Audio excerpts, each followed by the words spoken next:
Meanwhile, Typhoon Gaemi has swept through Taiwan, killing at least 2 people and injuring hundreds more. It is the strongest storm to hit the island in a decade.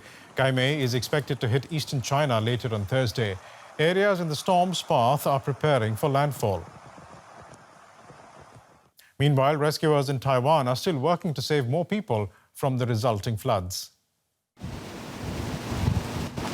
With gusts well over 200 kilometers an hour, Typhoon Gaemi churned off Taiwan's eastern coast, gathering strength.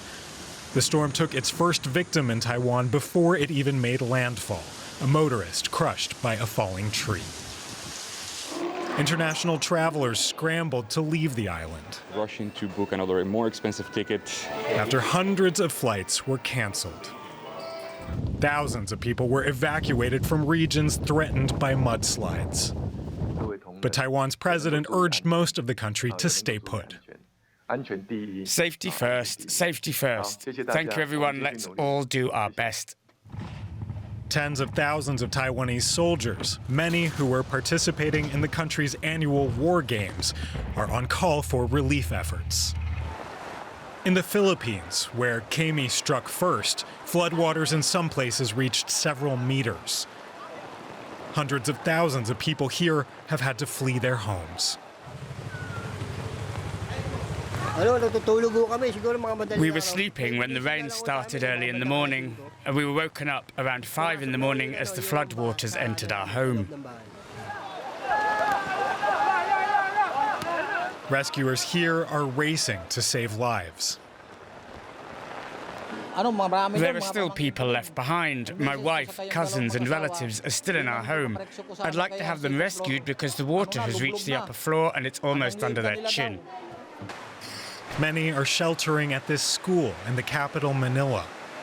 Others at this church. People say they've lost everything. I feel very sad. We're going to have to rebuild and start from the beginning. But at least we are safe. That's all that is important, that we were able to evacuate immediately.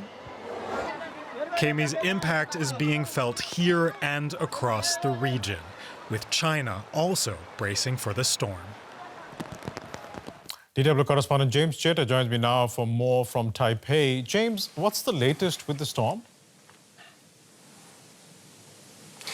Absolutely, Paresh. Well, we understand now that this typhoon has now moved past the northeastern part of Taiwan, moved into the Taiwan Strait, where it's now going to be approaching those southeastern provinces of China.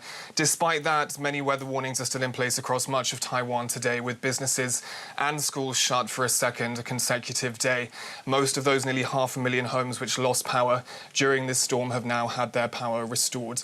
We're learning more about a freighter ship that has sunk off the southern port city of Kaohsiung with some 9 nationals from Myanmar on board. We understand search and rescue operations are still underway to find those, as well as at least 3 other ships which are still stranded off the coast of Taiwan.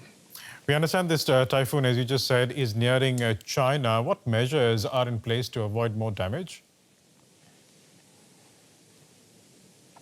Absolutely. While Chinese authorities have been preparing their citizens for the worst of the eventualities, of course, China has been facing many tropical storms over the past couple of weeks too.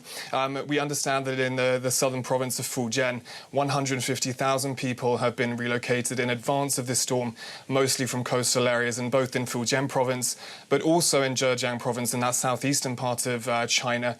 There have also been flood warnings issued, and the authorities basically warning citizens to be on alert, despite the fact that this typhoon is likely to weaken as it approaches China. We'll leave it there for the moment. DW's James Cheta in Taipei. Thanks so much.